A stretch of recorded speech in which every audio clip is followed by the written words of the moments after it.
ground control. 4, 3, 2, 1.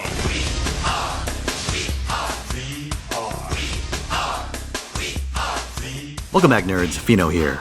Summer camp is coming to an end, but before it does, we have one last loose end to take care of. This is Summer Tomoe, sometimes known as Archer Inferno, Saber. She's a 4-star limited Saber and as an AoE art servant, the nexus of an absolutely unreal amount of cope. But before we get to that mess, let's take a look at her kit. Tomoe's first skill is Midnight of Summerside. It's a 3k guts and a 3-turn crit buff. The magnitude caps out at 100%, which is quite good for a multi-turn buff. The catch is that Midnight of Summerside puts Tomoe on a clock. At the end of 3 turns, she'll stun herself. And despite looking like a delayed debuff, this effect is treated as a buff, so it can't be preemptively cleansed. However, the stun itself is still a debuff, so if you can get some form of debuff or stun immunity onto Tomoe when it triggers, she won't miss a beat. So on that front, I'd recommend Mirror of 8 Leaves as a bit of insurance. Just be aware it only lasts for 2 turns, so if you draw it on turn 1, you're gonna have some trouble. You can also potentially just cleanse it with external help. Alright, that's a workable start. What's next? That would be VR Shinkage-ryu, an arts and art star absorption buff. Well hey, that's just what you'd want on an AoE arts crit servant, right? Wait a second. 1 turn on both. Now that's tragic. You really want multi-turn buffs in a situation like this, and the 4-turn cooldown is inadequate compensation. Maybe that's a nod to Tama friends, so they can dream about the cooldown reduction possibilities, but the point is that we've hit a major stumbling block. Rounding out Tomoe's skill set is Survival, Hill and Valley. It's a star dump and star regen effect that also provides an instance of debuff immunity. Hypothetically, this is supposed to act as a complement to Midnight of Summerside, and the star combo does a pretty decent job on this front. But the debuff immunity is a clumsier fit. As we talked about earlier, the delayed effect itself can't be prevented, except I guess by buff block, in which case you've got bigger problems. The stun itself, however, can be stopped. It happens at the end of 3 turns, so if you manage to keep your debuff immunity until then, you're good to go. The problem is that you have to go 3 turns without your enemies applying any kind of debuff, which is a bit optimistic to say the least. And if you try and get around this by only using survival on your stun turn, you forfeit the star income benefits on the turns where they'd be the most useful. TLDR, don't rely on this as your sole means of dealing with Tomoe's stun. Now for the make or break. Tomoe's noble phantasm is VR Shinkage-ryu, Hidden Technique, Tomoe ga Fuchi Taioken. This is an AoE arts attack that has a preemptive art / buster buff, applies a 1k burn, and has a burn amp tied to overcharge. At 100%, it adds 100% to your burn damage. Both of the burn related things are 5-turn effects, so if you can stack them, you can keep the pain train going for quite a while. This burn also synergizes nicely with the Craft Essence Honey Lake, which provides a combo of invuln pierce and increased damage against burned enemies. In a perfect world, these traits would make Tomoe a strong farmer and potential boss killer, one that sweeps aside trash mobs while mauling a boss enemy with strong crits and stacking burns. But this is not a perfect world. You see, Operation Gamer hangs its hopes on a tenuous, slender read, and that read is Tomoe cycling her noble phantasm.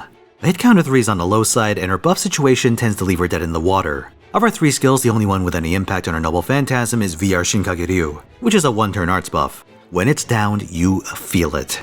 All you have then is a modest 20% arts buff that procs before each noble phantasm. You know what's funny? That buff only lasts for a single turn, so you don't get cumulative benefits. You know who does? Jason. That's one of the tragic things about Tomoe. When she comes up, it's not as a more budget-friendly Muramasa, but as a more expensive Jason. Not necessarily better, just more expensive. For all his faults, Jason can boast about 2 things. His arts buff snowballs, and he's a free 1-star. Like Tomoe, he has loop issues, but you're getting what you paid for.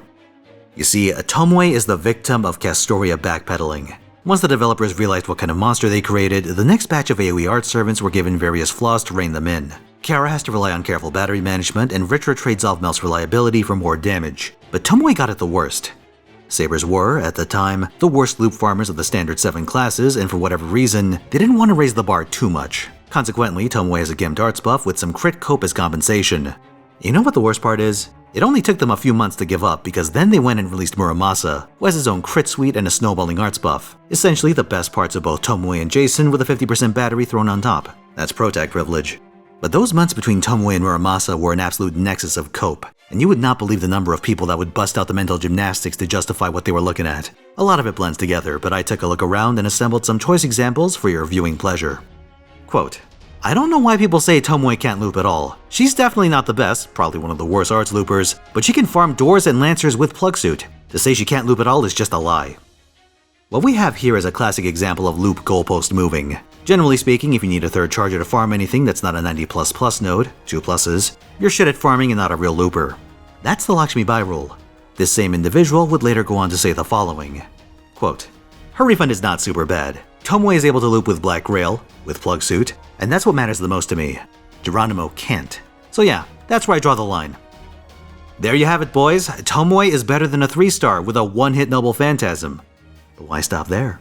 It's awfully bold of Delightworks to release a servant that could power creep the 5-star Saber Shiki. Oh, here's another thing I want to point out. The ability to run Black Grail is one of the big benefits of having an art servant instead of a quick servant, who up until this point have largely been restricted to using K-Scope. It's a part of the reason why quick farmers tend to have higher base NP damage, but lower effective damage out in the field. But if you can't run Black Grail plugless, that's an incredibly bad sign. If you look at the damage chart for Sabers, Tomoe is actually second to last. Beating Jason in raw damage is not an accomplishment, and she doesn't even do that at NP1. Without a plugless Black Rail, the gulf between her and Muramasa becomes a yawning abyss. And speaking of Shiro, here's another dose of cope. Quote, "I don't know what you've been doing with Summer Tomoe since while I did see and experience the initial problems with Summer Tomoe, especially NP1, I eventually found the setup that lets her farm and loop even at just NP1, where she is now just below Muramasa in comparison and certainly more reliable than Jason. First of all, I gotta say, this guy is better at running on Ascendance than Tomoe is at farming. Punctuation, man, just a little. Secondly, just below Muramasa? Saying an NP1 Tomoe is more reliable than Jason smells like some serious bullshit, considering we established an NP1 Tomoe doesn't actually outdamage an NP5 Jason.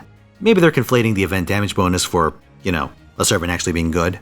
As for this mysterious setup, they didn't specify, but some people have taken a crack at it.